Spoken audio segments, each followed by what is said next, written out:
Quiero, quiero decirles nada más que al final de cada reunión estamos tratando de poner en práctica que si usted tiene una necesidad de oración especial, específica, los pastores van a estar acá al final para que puedan orar por usted específicamente. No es que van a darle consejería, no, van a orar por usted. Sí, así que si usted tiene una necesidad específica al final, usted puede venir acá, ellos van a estar acá al frente para orar por usted. Amén. Así que ya sabe que al final podemos estar orando por sus necesidades. Muy bien, vamos a ir a la palabra del Señor el día de hoy. Y quiero compartir una palabra muy conocida. Por lo menos sé que es el salmo más conocido de todos. Hasta cuando usted no conocía al Señor Jesucristo, sabía de ese salmo. Lo leía en los buses, en las paradas, en todos lados. Si le regalaban un calendario, ahí iba el salmo. El Salmo 23. ¿Verdad? Creo que todos sabemos de ese salmo. Y dice así, vamos a ir a la palabra. Voy a leerlo en la Nueva Versión Internacional y dice: El Señor es mi pastor, nada me falta. En verdes pastos me hace descansar y junto a tranquilas aguas me conduce. Me infunde nuevas fuerzas, me guía por sendas de justicia por amor de su nombre. Aun si voy por valles tenebrosos, no temo peligro alguno porque tú estás a mi lado. Tu vara de pastor me reconforta. Dispones ante mí un banquete en presencia de mis enemigos. Has ungido con perfume mi cabeza y has llenado mi copa a rebosar. La bondad y el amor me seguirán todos los días de mi vida y en la casa del Señor habitaré para siempre. Acompáñenme a orar. Padre, gracias porque el día de hoy, Señor, vamos a ser expuestos a tu palabra predicada, Señor, y te rogamos que tú hables a nuestro corazón. Nos disponemos, Señor, para recibir todo aquello, Señor, que esté conforme a tu palabra. Danos, Señor, la unción, el don, la gracia y el poder para enseñar conforme a ella. En el nombre de Cristo Jesús. Amén. Y amén. Si usted ve con detenimiento este salmo, fíjese cómo dice: el Señor es mi pastor. Lo primero, a todos nos gusta, ¿verdad?, saber que el Señor es nuestro pastor.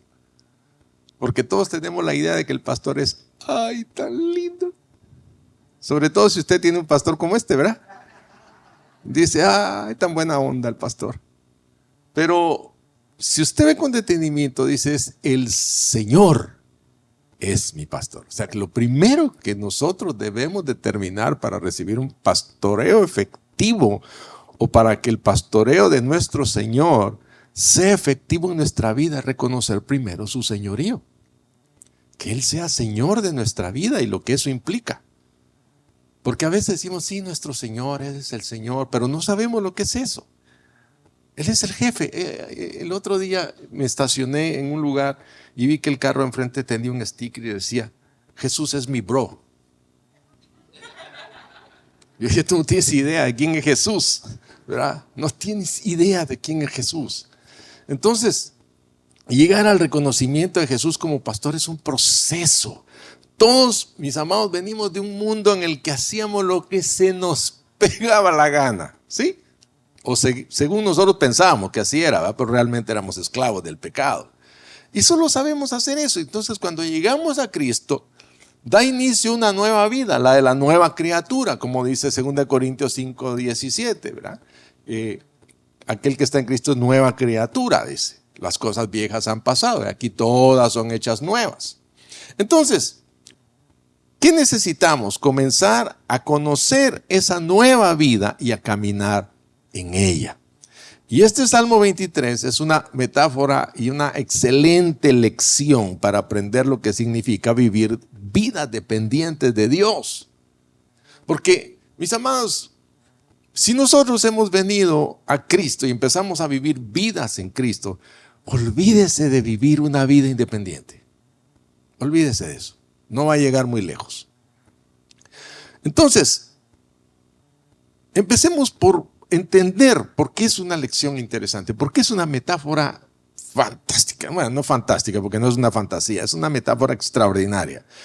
El pastor israelita cada mañana llegaba al redil. El redil era el lugar donde todos los pastores dejaban sus rebaños. Y fíjense qué interesante, porque el pastor entraba al redil y sus ovejas lo reconocían y lo seguían. Ahí estaban las ovejas de todos. No se confundían, las ovejas no se confunden, las ovejas reconocen a su pastor. ¿Sí?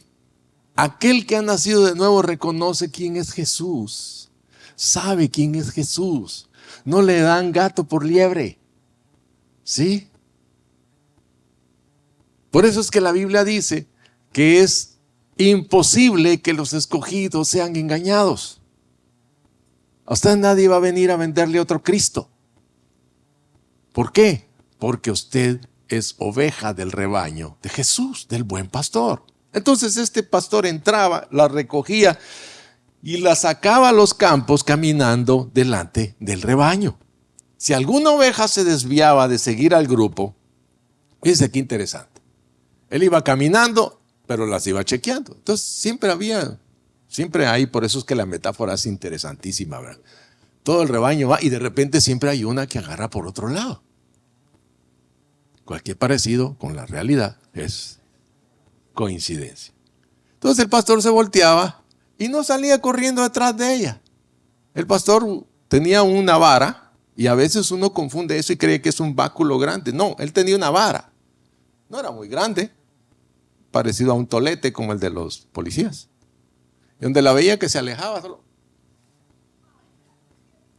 Y ahí venía la ovejita de regreso. A veces solo eso bastaba para que entendiera que no era por ahí.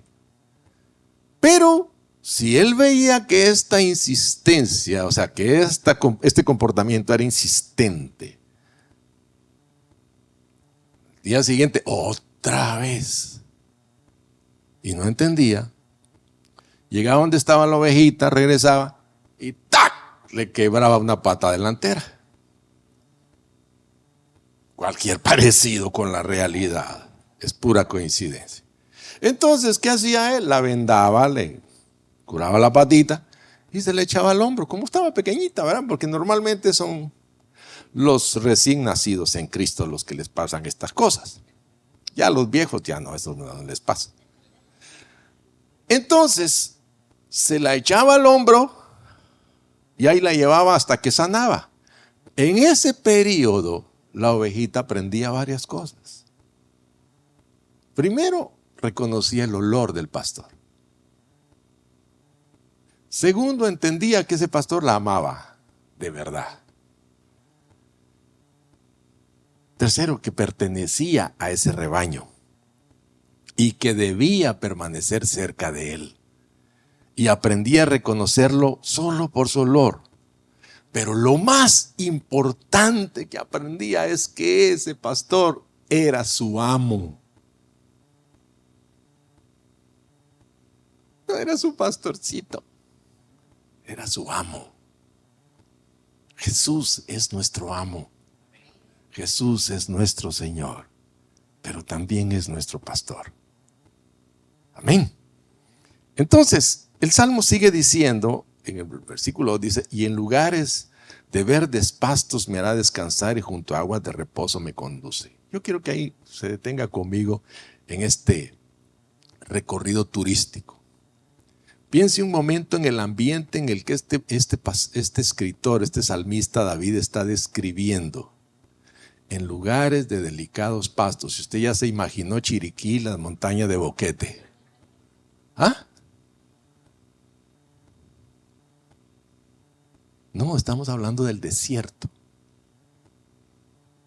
Delicados pastos en el desierto.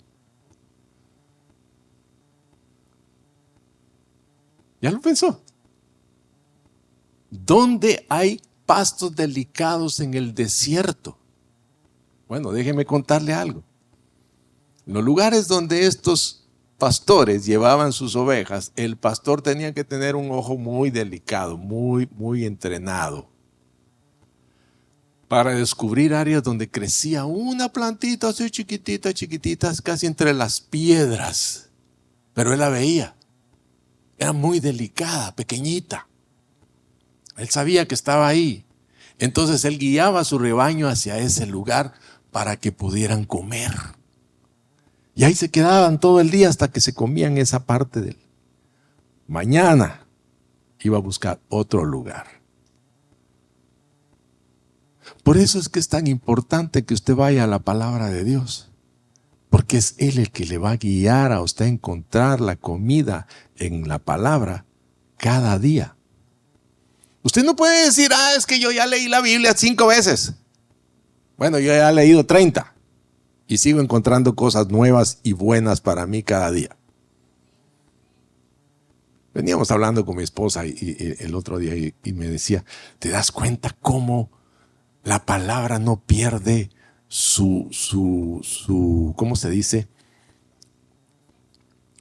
Su sentido de presencia diaria. O sea, ella siempre es viva. Está ahí. No importa si tú la leíste allá en el siglo XIV o en el siglo II o en el siglo XIX o ayer la leíste en un dispositivo que abres en tu mano. Tiene una presencia, hermano, y te habla igual que le habló a aquellos grandes hombres y mujeres de Dios. Porque está viva. Entonces, dice, y en aguas de reposo. Imagínate encontrar aguas de reposo en el desierto.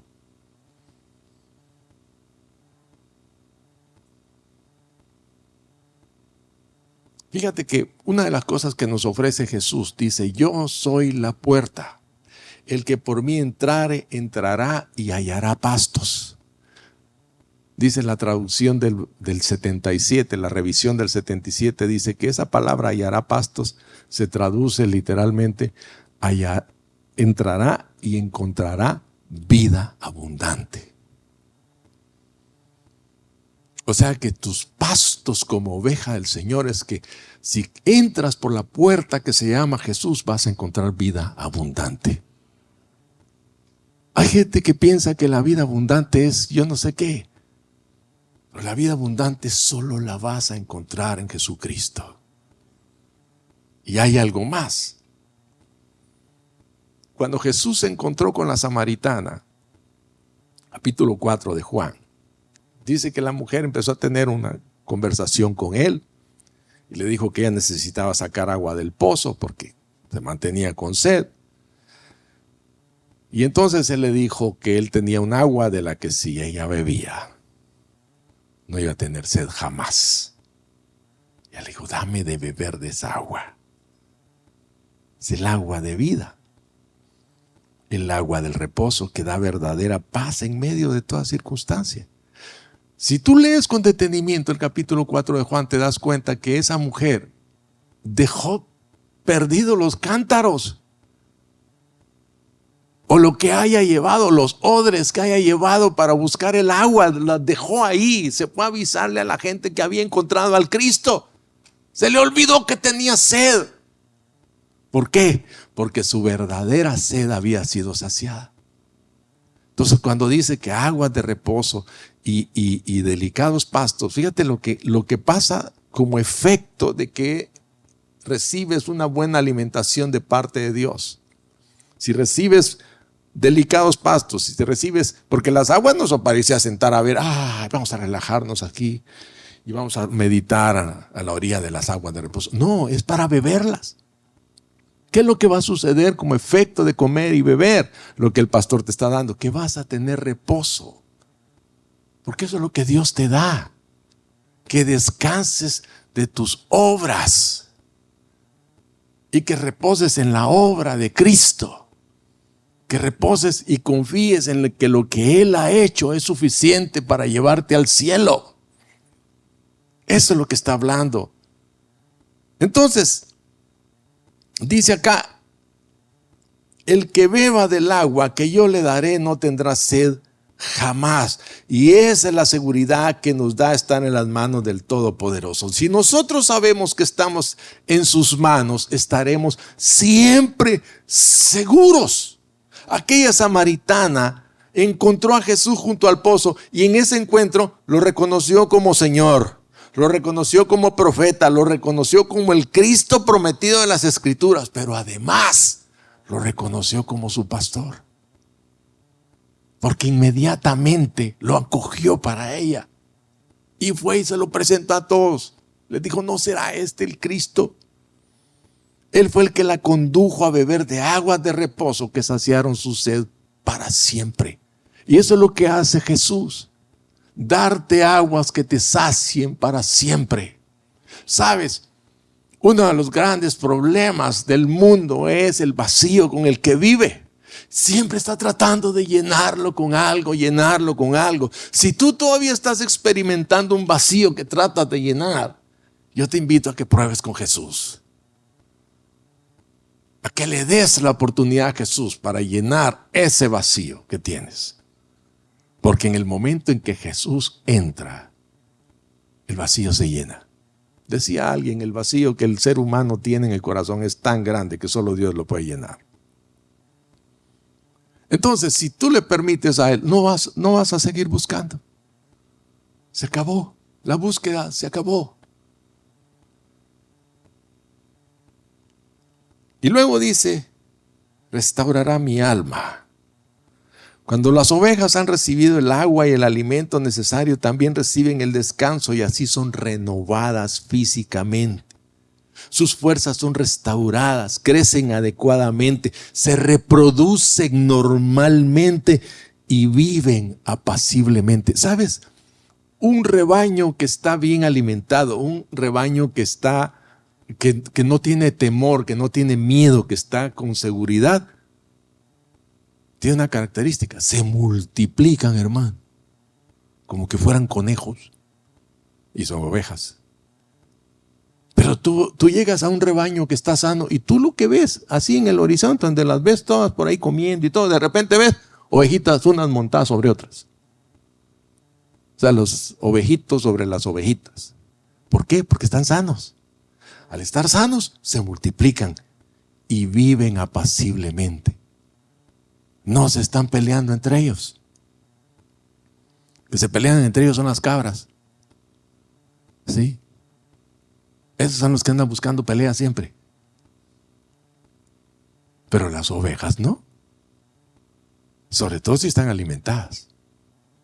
Entonces, el llamado de nuestro buen pastor dice: venid a mí los que estáis trabajados y cargados, que yo os haré descansar. Y este es el primer paso, venir a Él. Una vez en su presencia podemos caminar en su voluntad y con rectitud, pero lo primero es venir a Él. No se puede caminar con rectitud sin Él. Tú puedes ver gente con el alma bien entrenada, que se comportan, pero al final no van para ningún lado. Porque no se puede ser recto delante de Dios sin tener primero el señorío del Señor sobre nosotros. La restauración de nuestra alma es la verdadera transformación. La real conversión de nuestra vida es esa transformación. Nosotros vivimos, mis amados hermanos, en una transformación constante.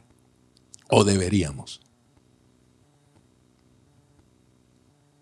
Recuerdo que donde yo crecí, en un barrio allá en la ciudad de Guatemala, y recuerdo que la manzana donde yo vivía, aquí en la esquina estaba la iglesia católica, aquí al lado estaba la policía, un cuartel de policía, luego había una notaría, después estaba la casa de un señor, una casa muy grande, y después venían unas propiedades que había comprado mi bisabuela, y después estaba la casa de mi abuela, y después ya habían muchas casas hacia alrededor. Pero aquí, a la mitad digamos, estaba la iglesia. Al lado de la iglesia había un edificio bien grande. Era el reformatorio de menores. Y entonces cada vez que pasábamos por ahí, mi abuela decía: no se porten mal, porque pueden parar ahí. Para mí eso era la penitenciaría, hermano. Eso era, jamás iba yo a parar ahí. Pero siempre me llamó la atención el nombre, reformatorio. O sea, que te reformaban ahí. o te deformaban. Una de dos. Nunca supe que reformaran a nadie. Pero a veces la gente piensa que venir a Cristo es reformar a la gente.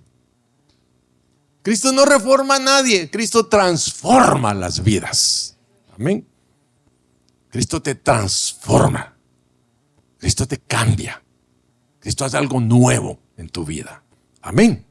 Entonces, ahora, una de las cosas maravillosas de esta relación con el Señor es que nosotros nos convertimos en amigos de Dios, dice. Ahora, ¿cuándo es que nosotros nos volvemos amigos de Dios? Jesús lo dice, ustedes son mis amigos si hacen lo que yo les mando.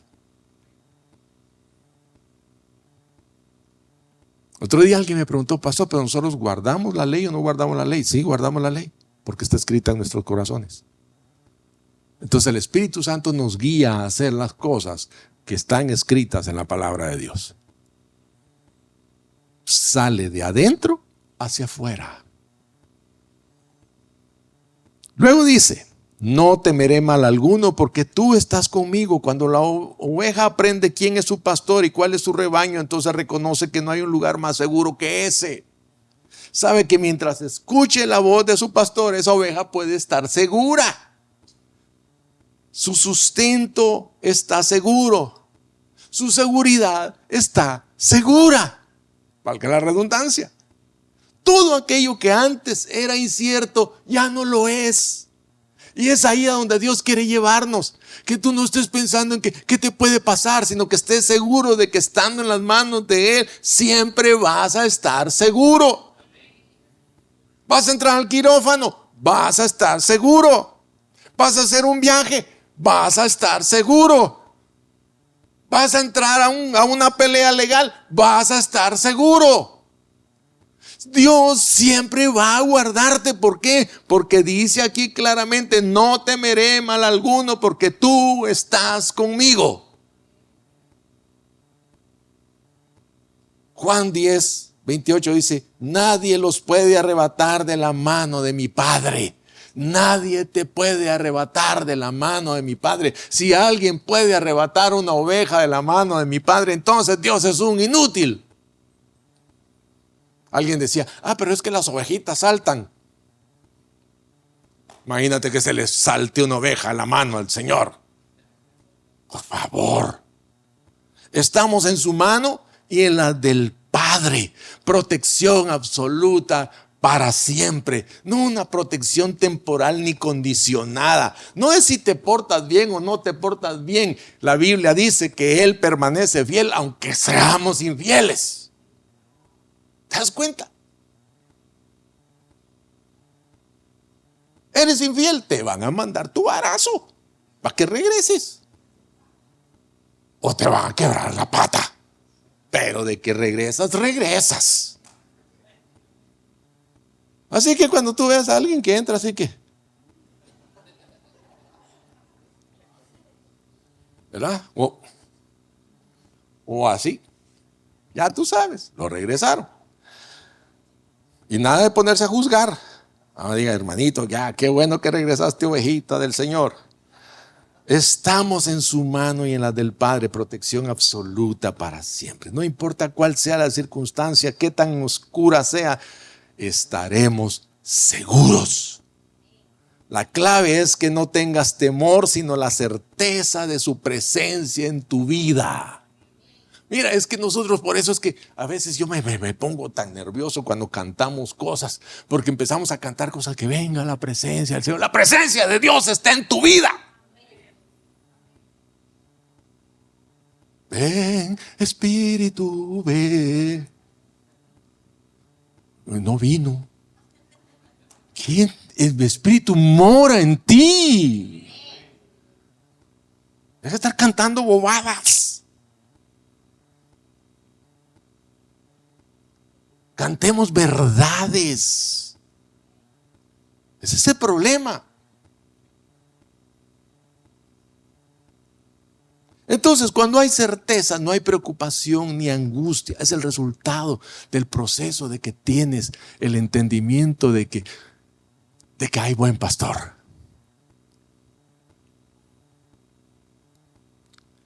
¿Y sabes qué es lo bueno de tener buen pastor? que no importa si no te sabes el teléfono del pastor de la iglesia. Tú tienes un buen pastor que se llama Jesús. Y Él siempre está, siempre. Luego dice, unges mi cabeza con aceite. La mosca azul es una plaga que molesta y puede enfermar gravemente a las ovejas. Y para evitar que aniden en la cabeza, en la piel y en las fosas nasales de la ovejita, el pastor aplica un aceite preparado con hierbas que alejan los bichos del animalito. Del mismo modo, el buen pastor nos da su palabra mezclada con el Espíritu Santo para que no seamos infectados por los dardos de fuego del maligno, ni arrastrados por vientos de doctrina, ni empujados por la corriente de este mundo, sino que seamos afirmados en su verdad y llenos del gozo de una vida llena con el Espíritu Santo, que se manifestará con una vida que rebosa de alegría en todo momento, porque dice, mi copa está rebosando. ¿Sí? Cuando la verdad de la palabra de Dios habita en ti, tú puedes oír un montón de bobadas que el Espíritu Santo te va a decir, no, eso no es. Eso tampoco es, eso sí es, eso no. En estos días estaba viendo una documental sobre las sectas en Corea. Hermanos, impresionante la cantidad de sectas que nacen en un país como Corea, que se supone que está cristianizado. Y uno dice, pues, piensa en sectas y uno piensa en un grupito. No, son miles, cientos de miles de personas siguiendo a esta gente que se hacen llamar dioses y se hacen llamar cristos y todo. Es horrible. Y la gente los sigue y hasta matan por ellos. Dice, qué impresionante. ¿Pero por qué? Porque la gente no va y abre su Biblia y la lee y la entiende y la practica. ¿Sabe cuál es el gran problema de la mayoría de cristianos? Que lo que sabe de Biblia es algo que oyó, que alguien dijo en el YouTube. No lo que leyó y entendió en la palabra por sí solo. Y un día tuve una discusión con un amigo y él me dijo, es que fulano dijo. Sí, pero eso no lo dice la Biblia. Sí, pero fulano dijo. Pero fulano está equivocado, que la Biblia dice tal cosa. Y entonces me salió con que los textos de la Biblia no eran confiables. ¿Quién te dijo a ti eso? Le dije. Eso te lo metió ese hijo del diablo que oyes, le dije. Porque el diablo miente desde el principio, le dije, porque es padre de mentira. Y todo el que dice mentiras es hijo de él. Deja estar oyendo a hijos del diablo. No le gustó, pero igual se lo dije. Cuando has pasado un tiempo de prueba o de tentación y ves al Señor darte la victoria, solo puedes recordar que Él vence siempre al mal que viene contra ti. Siempre. Aunque a veces caigas derrotado. ¿No te ha pasado? Que a veces eres vencido por la tentación. ¿Sí? Señor. Pero hay un momento en que Él te da la victoria. Y te levanta y te dice, tú eres mi hijo. Tú eres más que vencedor. Levántate. Y te da la victoria. Y te enseña a orar para mantenerte alerta y seguir avanzando en la carrera. Ciertamente, dice, ciertamente, el bien y la misericordia me seguirán. Mire, ya dijimos que la relación que el buen pastor desarrolla con sus ovejas es un vínculo inquebrantable. No hay nada que se pueda meter en medio. Nada. Ahora, Él nos va a desafiar a establecer en nuestro corazón una certeza. Dice, ciertamente. Es decir, que debe ser creído con seguridad absoluta. Tú debes creer absolutamente. No a medias. No. Cree con toda certeza. Pero eso te viene de ir a la palabra. Fe viene por el oír por la palabra de Dios. La fe no viene por otra cosa, hermano.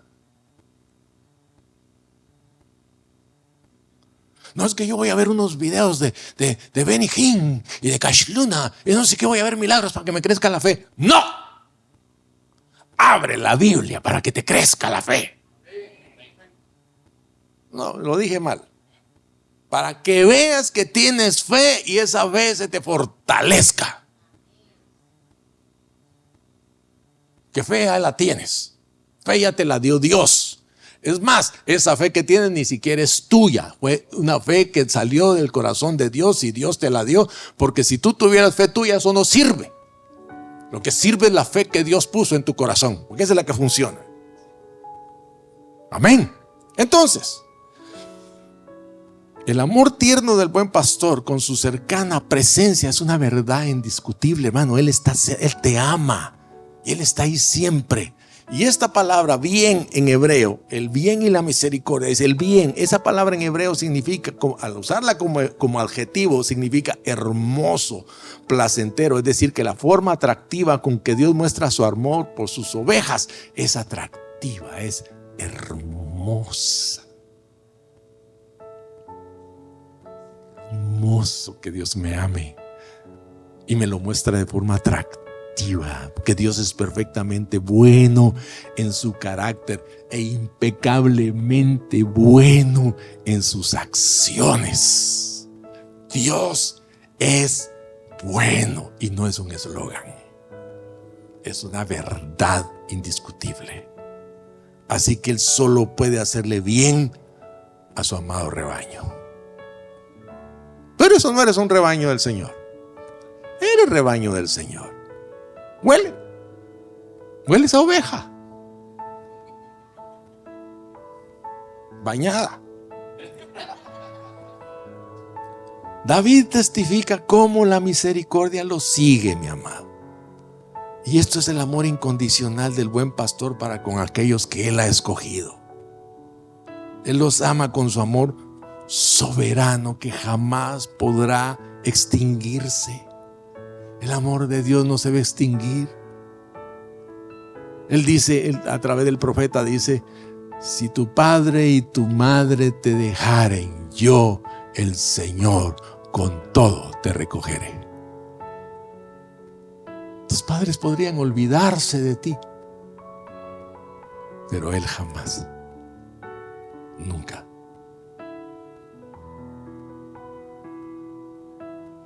¿Y sabes qué es lo más tremendo? Aún cuando somos infieles, Él permanece fiel a nosotros. Y luego dice: me seguirán. Muestra estas dos virtudes que persiguen activamente al salmista. Ven, César y Daisy, quiero mostrarles algo. Mire pues, dice: me seguirán el bien y la misericordia del Señor. Póngase atrás de mí. Dice que me seguirán todos los días de mi vida, a donde sea que yo vaya. Yo vengo para acá y el bien y la misericordia del Señor me siguen. Yo me detengo, pero el bien y la misericordia me empujan. Yo quiero detenerme, pero ellos me empujan. Yo no me puedo detener porque Dios está detrás de mí. Porque dice la Biblia que el bien y la misericordia me enseñarán y me conducirán al arrepentimiento. Dios tiene un propósito conmigo. Dice que Él me quiere llevar hacia la puerta. Y entonces yo agarro para allá. No, y entonces el bien y la misericordia me ponen en el camino. Gracias, mis amados. Qué buenos actores son.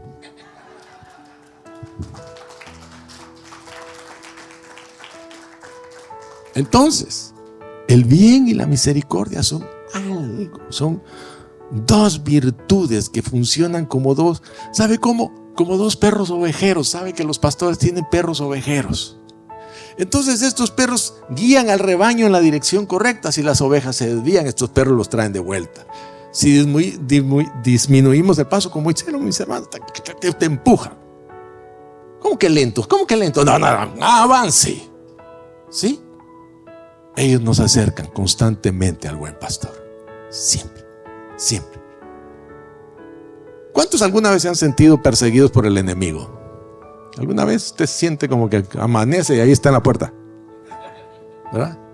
Déjeme decirle algo. Hay un perseguidor más grande que lo acompaña a usted: el bien y la misericordia.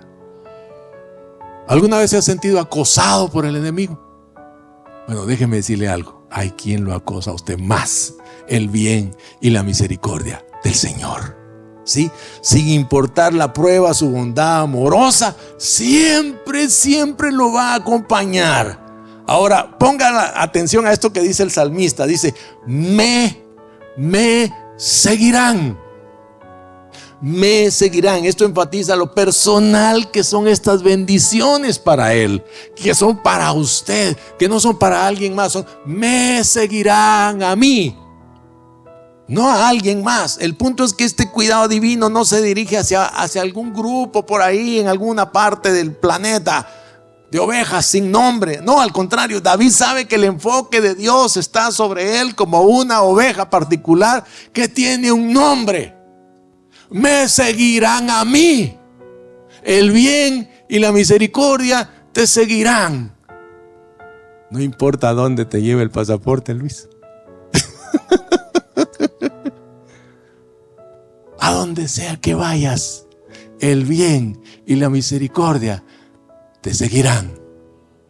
Sí, todos los días de su vida, de mi vida, de nuestra vida, esa misericordia y bondad lo van a perseguir. No habrá día que este favor no le esté pisando los talones.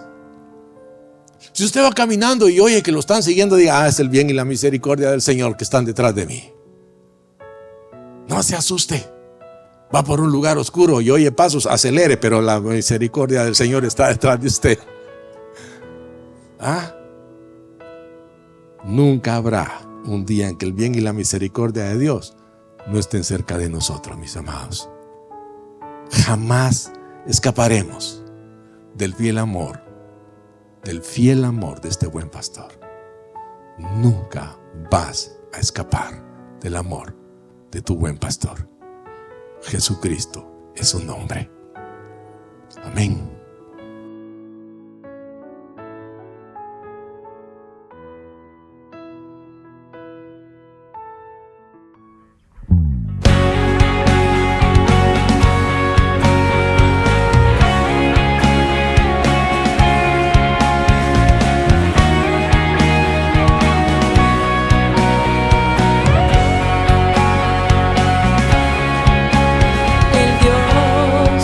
Hizo los cielos y la tierra con el poder de su palabra y reina con autoridad.